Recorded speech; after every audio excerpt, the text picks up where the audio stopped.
암송 구절이죠. 6절과 7절. 우리 다 같이 한 목소리 읽겠습니다. 아무것도 염려하지 말고 다만 모든 일에 기도와 간구로 너희 구할 것을 감사함으로 하나님께 아뢰라. 그리하면 모든 지각에 뛰어난 하나님의 평강이 그리스도 예수 안에서 너희 마음과 생각을 지키시리라. 아멘. 옆 사람 인사합시다. 성령 충만하십시오.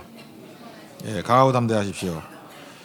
열심히 기도하듯 열심히 감사하라. 열심히 기도하듯 열심히 감사하라 라는 제목으로 하나님 말씀 증거하도록 하겠습니다. 보통 많은 그리스도인들이 기도를 안 합니다. 그래서 기도가 중요하니까 기도하자 이렇게 얘기하죠. 열심히 기도하자, 뜨겁게 기도하자. 기도는 공급이잖아요. 공급. 그래서 공급 없는 삶이 얼마나 메마른 인생인지 그거 상상이 되잖아요. 공급이 없으면 굶어 죽죠. 공급이 없으면 이게 메마르게 되지 않겠습니까? 그래서 공급이 있는 인생을 묘사할 때 시냇가에 심은 나무다 이렇게 얘기를 합니다. 40세에 모세를 쓰지 않았던 이유는 뭐냐면 공급이 없는 인생 아니에요. 자기 힘과 의지로 하겠다고. 그러니까 24시간도 버티지 못하는 인생이 된다는 것입니다. 근데 80세가 된 모세는 떨기나무 불꽃 같은 인생이죠. 하나님의 공급이 있으니까 타지 않죠. 그게 불이 붙어 있지만 타지 않는 그게 공급 있는 인생의 어떤 상징이라고 생각을 합니다. 그래서 열심히 기도하는 게 중요하다. 이건 웬만큼 이제 받아들입니다. 그런데 이제 기도의 권면 중에 오늘 본문 보면 핵심적인 이야기 또 중심적인 내용이 있습니다. 그게 뭐냐면 감사함으로. 이걸 많은 순간에 우리가 기도할 때 감사함으로 이거를 간과할 때가 많이 있다는 것입니다. 그래서 하나님의 공급을 구하는 기도를 하는데 공급만 하니까 달라고만 하는 게 이게 기도인 줄 알아요. 근데 그 중심에 감사함으로 이게 꼭 있다는 것입니다. 우리 열심히 뭐 달라고 기도를 합니다. 마찬가지로 열심히 감사도 구해야 된다는 거예요. 뜨겁게 달라고 기도합니다. 마찬가지로 뜨겁게 감사해야 된다는 것입니다.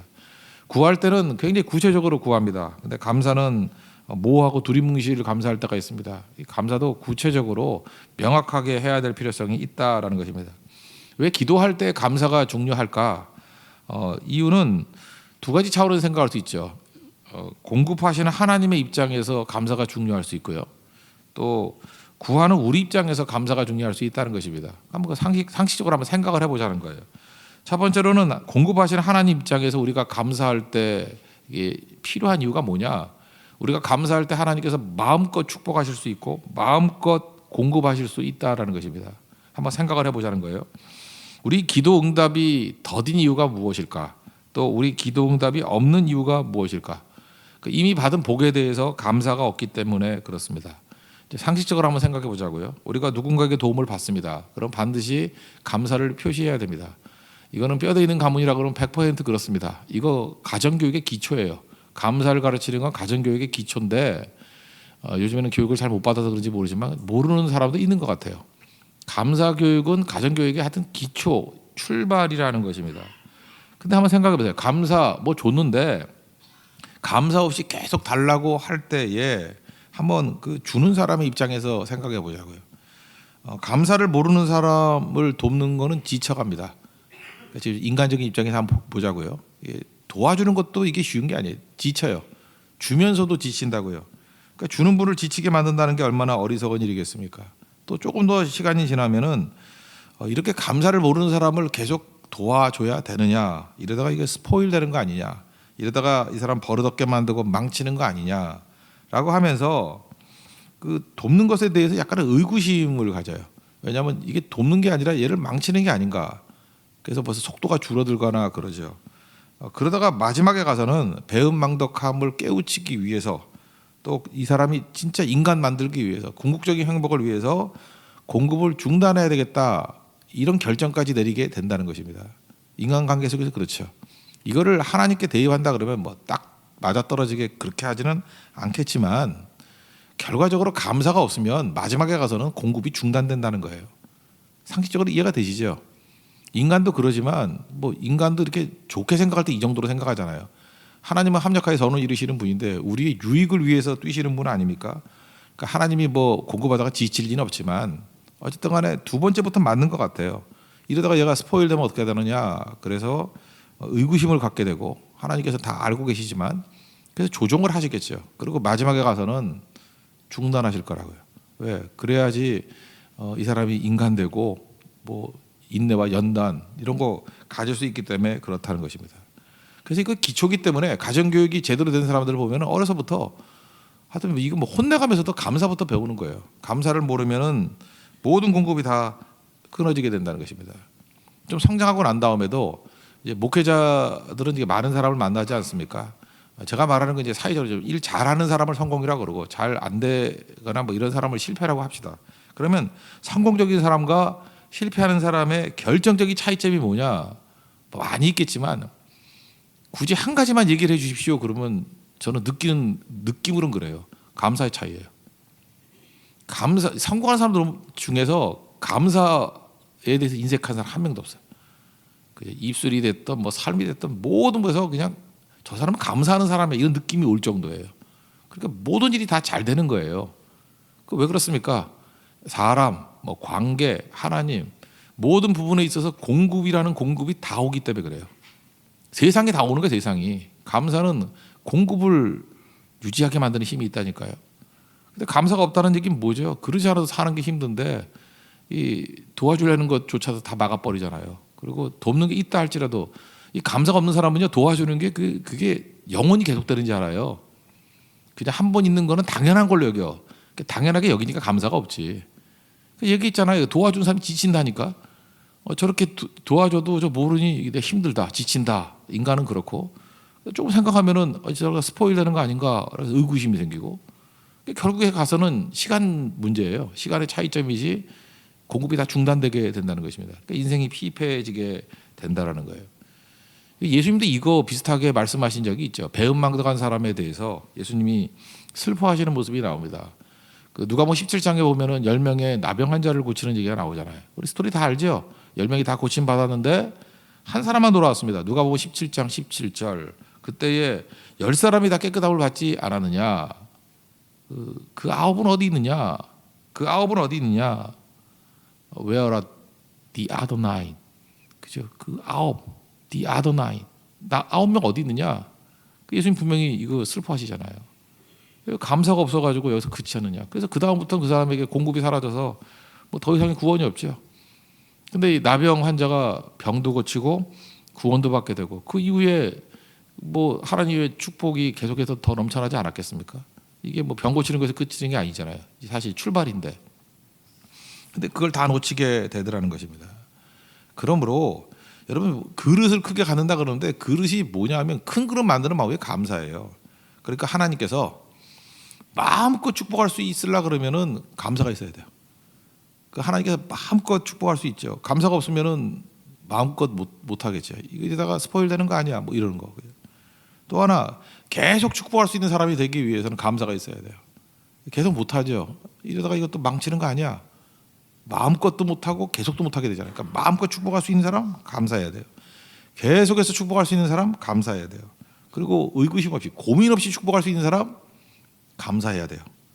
그리고 도울 때도요 불편한 마음이 있고 편한 마음이 있어요. 편안하게 도울 수 있는 사람 감사해야 돼요. 그러니까 이거 뭐 외우란 얘기가 아니고 그냥 한마디로 감사 덩어리가 되면은 하나님도 그렇고 사람도 그렇고 모든 관계 속에서 마음껏 공급하고요. 계속해서 공급하고요. 고민 없이 공급하고 그리고 편한 마음으로 공급할 수 있다는 것입니다. 그래서 이미 받은 복에 대해서 감사를 배우시고 열심히 감사하십시오. 기도만 열심히 하라고 하지만 열심히 감사하라. 열심히. 오늘 한글날이지 않습니까?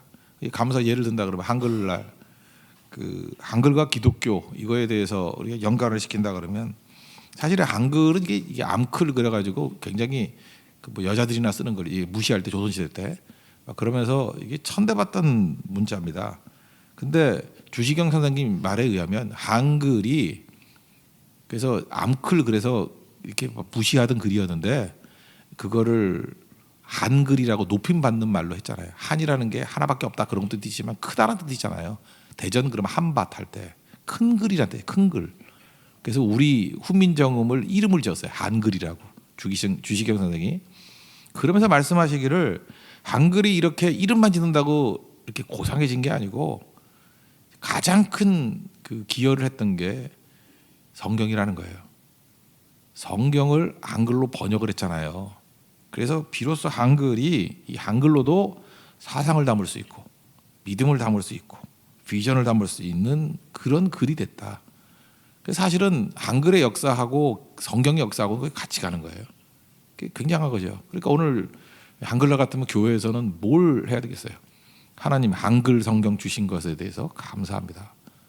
만약 여러분 한글 성경 없다 그러면 지금 중국어 한자 성경 가지고 감사가 나오겠어요? 읽어보면 그죠? 뭐 흰 건 종이고 검은 건 뭐 글자고 그러지 뭐. 여러분 얼마나 감이 오겠어요? 한글로 성경을 주신 거에 대해서 감사. 그 한글 성경이 있기 때문에 우리 많은 사람이 예수를 믿고 변화받은 거 아니겠어요? 이거 이미 받은 복에 대해서 감사하면 하나님께서 그 이후에 뭐 엄청 부어 주시겠죠. 우리 한글에 대해서 제가 한 뭐 십몇 년 전에 감사를 했다. 그때 그런 기도 했어요. 우리 한국 사람들이 외국어 잘 못하잖아요. 그래서 감사하니까 또 기도가 나오더라고요. 하나님 우리가 외국어 못하는데 그냥 외국 가서 그냥 한글로 그냥 가르치고 한글로 전도하면 안 되겠습니까? 그래서 동남아시아 가보세요. 요즘에 그 베트남 가보면은 영어는 안 통해도 한국말은 통해요. 안 믿으시는데 그렇다니까 진짜 영어는 아나운서도 못 알아들어요. 그 영어에 대해서 얼마나 모르는지. 근데 한국말을 보면 뭐 왜 안녕하세요, 어디 가세요, 뭐 배불러요, 뭐 맛있어요, 다 알아요. 웬만한 건 한국말은 다 안다고. 네팔 가봐도 그렇죠. 뭐 한국을 얼마나 많이 하는데 캄보디아는 한국 시험 보는 사람 몇십만 명이 시험 보고 그래요. 토플 토익 보듯이. 그러니까 감사할 때 이게 더 쓰임 받을 수 있고 더 하나님께서 마음껏 축복할 수 있는 글이 될 수도 있다라는 것입니다. 성결할 때마다 또 한 가지 감사한 게 뭐냐면 우리가 항상 강조하는 게 예배가 중요하다. 우리 예배를 통해서 은혜 받고 그랬잖아요. 근데 우리는 예배를 통해서 은혜를 받고 나가서는 자꾸만 오영 증거하고 뭐 이렇게 개인 전도로만 뭘 하려고 그랬어요. 근데 이제 생각이 바뀌었거든요. 아, 그렇지. 연합 예배가 있지. 예배자를 세우는 게 목표지. 그래서 각 성교마다 연합 예배를 해요. 이번 네팔 선교도 그렇게 하려고 그럽니다. 이제 교회 한 300명 정도 되는 교회를 섭외해서 그 교회 교인들 좀 오라 그러고 그리고 이제 뭐 각지 이 카트만두 또 뭐 치투안 뭐 여러 군데에서 제가 뭐 따져보니까 한 65명, 70명 정도가 오는 것 같아요. 카트만두에서도 오고 치투안에서도 오고 뭐 여기저기서. 그럼 우리 멤버까지 하면 적어도 100명, 뭐 거기 교인들까지 하면 최소 150명에서 한 250명 정도는 예배를 드릴 수 있을 것 같아요. 그 연합 예배를 계속 드리다 보면은 거기서 그 각 나라에서 다른 언어지만 임하는 하나님의 능력이 있잖아요. 뭐 통역소를 가면 되는 거니까. 그러니까 이런 것도 뭐예요? 감사한 거죠. 우리 머리로는 도저히 나올 수 없는 거였어요. 근데 하나님께서 은혜 주신 것을 붙들고 나가니까 이렇게 감사하다 보니까 길도 열리고 깨우침도 주시고 하나님이 마음껏 축복할 수 있는 자리가 어디겠어요? 예배의 자리 아니겠어요? 예배를 통해서 능력이 나타나게 되더라. 여러분 감사해서 하나님 입장에서 마음껏 계속해서 축복할 수 있는 우리 좋은 축복의 통로되는 하나님의 백성 되길 바랍니다. 그다음에 우리 쪽 입장에서 놓고 볼 때 그 구하는 입장에서 놓고 볼 때 이거는 믿음이 생기는 거고 담대함이 생기는 거죠. 이 감사하다 보면 믿음이 커져요. 감사하다 보면은 담대함이라는 확신이 생기게 된다라는 것입니다. 감사한다는 게 뭐예요? 감사하려고 그러면 생각을 해야 되잖아요. 그러니까 일종의 감사가 묵상이죠. 하나님께서 이런 걸 주셨구나, 묵상. 그리고 그 다음에 하는 게 뭐예요? 정리가 되잖아요. 내 인생이 정리가 되잖아요. 그리고 이렇게 감사를 표현하다 보면은 아, 그렇지. 과거에 지켜주셨으니까 또 미래도 지켜주시겠지 하는 담대함과 확신이 오는 거고. 그래서 감사가 없기 때문에 믿음이 안 자라는 거예요. 감사가 없는 사람들 보면 맨날 쫄아 살아요. 두려움에 살고. 아무것도 두려워하지 말라 찬양도 하잖아요. 아무것도 두려워하지 말라. 어떻게 하면 돼요? 감사하면은 두려움은 이기게 돼 있다라는 것입니다. 그러니까 기도할 때 믿음이 생기지 않는 이유가 뭐냐?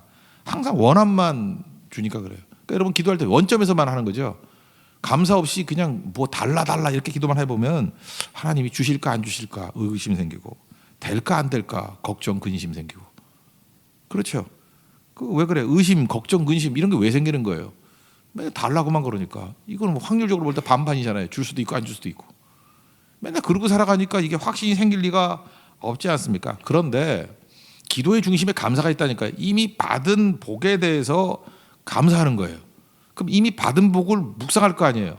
이미 받았던 복을 다시 한번 되새길 거 아니에요. 이미 받았던 승리를 한번 정리할 거 아니에요. 이긴 자가 또 이기죠. 그 이기는 법 그 배우는 거 아니에요. 그러니까 믿음이 커지고 이기는 법을 알게 되고 확신이 생기고 뭐 더 말할 거 뭐 있어요. 그 통째로 다 믿음이라고 그러지.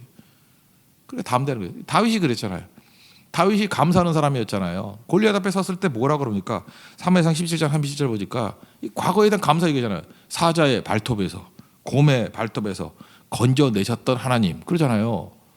감사잖아요. 감사. 그러니까 지금도 잘 보니까 사자가 세, 곰이 세. 여러분 사자하고 곰하고 골리앗하고 여러분 누구하고 싸울 가능성이 커요? 골리앗이 더 나요. 미친 개하고 득지 큰 사람하고. 우리 그럼 모르겠어요? 사람이 낫지. 그래도 사자인데 사자 말도 안 통하잖아. 곰 봤어요? 곰 이게 서면은 벽이에 벽. 그러니까 사자의 발톱에서 곰의 발톱. 그러니까 골리앗 보니까 좀 웃기는 거야. 저거 사자 곰보다 작거든. 그러니까 사자의 발톱에서 곰의 발톱에서 건져주습니다라고 감사하는 백성은 골리앗 앞에 쫄지 않아요. 정리가 다 돼버리잖아요. 믿음이 생기는 거 아니에요. 그 감사하는 과정 속에서 골리앗은 이길 수 있다라는 것입니다. 그래서 감사를 많이 하십시오. 감사를 많이 하면 믿음이 커진다라는 거예요. 그리고 감사를 많이 하면 조건이 안 보여요. 그 어려운 가운데서도 건져주신 하나님에 대해서 생각하는 거죠. 빌립보서 4장 12절 13절 보니까 비천, 풍부 처할 줄 알고 극단적인 얘기죠. 배고픔과 배부름, 그 다음에 풍부와 궁핍. 여기에서 내가 일체의 비결을 배웠다고. 이유가 뭐죠? 조건이 아니라는 거죠. 극단의 조건들을 쭉 세 번씩 대비해서 얘기하잖아요. 내게 능력 주시는 자에서 내가 모든 것을 할 수 있느니라. 이게 어떻게 이런 고백이 나오죠? 감사했기 때문에 그래요. 돌이켜 보니까 그래요. 풍부했을 때도 승리했고 그렇다고 또 비천했을 때 내가 실패했냐가 아니에요. 그때도 도와주셨어요. 배부를 때도 생각해보고 또 배고픔 때도 생각해봤어요. 그때 다 하나님께 감사할 일이 다 있더라고. 몇 번만 생각해보면요, 이게 깡통이 아닌 이상 알아요. 일체의 비결을 배운 거예요. 아, 이런 거 염려할 필요 없구나. 이거 의심 가질 필요 없구나. 감사하다 보니까 감사하는 사람에게서 이 고백이 나오는 거예요. 내게 능력 주시냐 해서 내가 모든 것을 할 수 있느니라. 근데 감사도 없이 요구절 하나 외워놓고 그냥 저 암송 잘하거든요. 빌립보서 4장 13절 내게 능력 주시냐 해서 내가 모든 것을 할 수 있느냐. 그리고 돌아서면 의심하고 돌아서면 좌절하고 돌아서면 염려하고. 거기 왜 이렇게 되느냐. 감사가 없기 때문에 그렇다. 감사는 나 자신을 위해서 너무 중요한 거예요. 이게 믿음을 굳건하게 만드는 힘이 된다는 것입니다. 다윗 보세요. 다윗이 이렇게 좌절하지 않고 광야 돌아다니면서 고생 많이 했잖아요. 고생 많이 했는데 그가 그렇게 강건했던 이유가 뭘까요?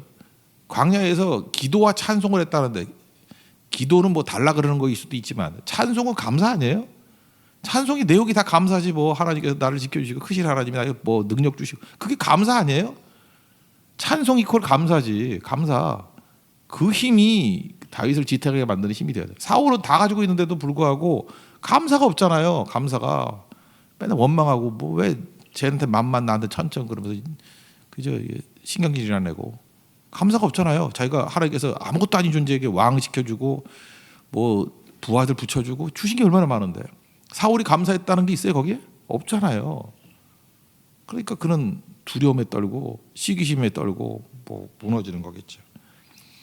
누가복음 24장에 보면 예수님이 이제 부활하시고 승천하십니다. 마지막 말씀이 49절이죠. 볼지어다 내가 내 아버지께서 약속하신 것을 너에게 보내리니 성령이죠. 너희는 위로부터 능력으로 입혀질 때까지 이 성에 머무르라. 이건 잘 알아요. 이 말씀을 듣고 제자들이 했던 일이 뭐냐? 축복하시고 이제 승천하셨어요. 52절에 보니까 큰 기쁨으로 예루살렘에 돌아가 늘 성전에서 하나님을 찬송하리라. 그러니까 예수님 승천하시고 난 다음에 성전에 모여서 제자들이 했던 일, 백성들이 했던 일이 뭐냐면 늘 모여서 찬송해요. 늘 모여서 감사했대요. 이 그릇이에요, 그릇. 그러니까 오순절에 이 성령 강림이 축복 아니에요? 마음껏 축복하고 그죠? 계속 축복하고 엄청난 능력으로 나타나게 되더라는 것입니다. 이게 하나님 백성들이 해야 된다는 것입니다. 감사를 배우십시오. 이제 우리 교도 교육하는 교회라 그러면 감사를 교육해야 돼요. 감사. 항상 감사합시다. 항상 그죠? 그리고 글로 쓰십시오. 감사를 글로 쓰고 말로 표현하고 찬송하고 그리고 무슨 일이 있으면 반드시 감사헌금 하십시오. 감사헌금. 감사 이거 해야 돼. 그 연습. 그건 훈련해야 돼요. 감사헌금하고. 그리고 감사할 때마다 좋은 일을 하십시오. 너무 감사한 일 있을 때 하나님의 감사함으로 어떤 좋은 일을 하나씩 하라고요. 이런 거. 속된 말로 결론 맺겠습니다. 맨입으로 끝내지 마십시오. 맨입으로 끝내지 마십시오. 그러면 그 사람의 믿음이 강건해지고 하나님께서 마음껏 축복할 수 있는 우리 거룩한 백성이 될 것입니다. 우리 한글날에 이 감사의 축복, 기도의 중심인 감사를 배우는 우리 은혜의 시간이 되기를 바랍니다. 모두 자리에서 일어나겠습니다. 찬송가 458장 찬송하겠습니다. 458장.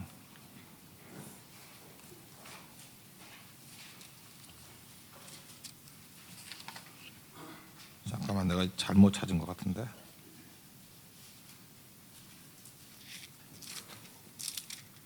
(331장입니다) 영광을 받으신 만유의 주여. 331장.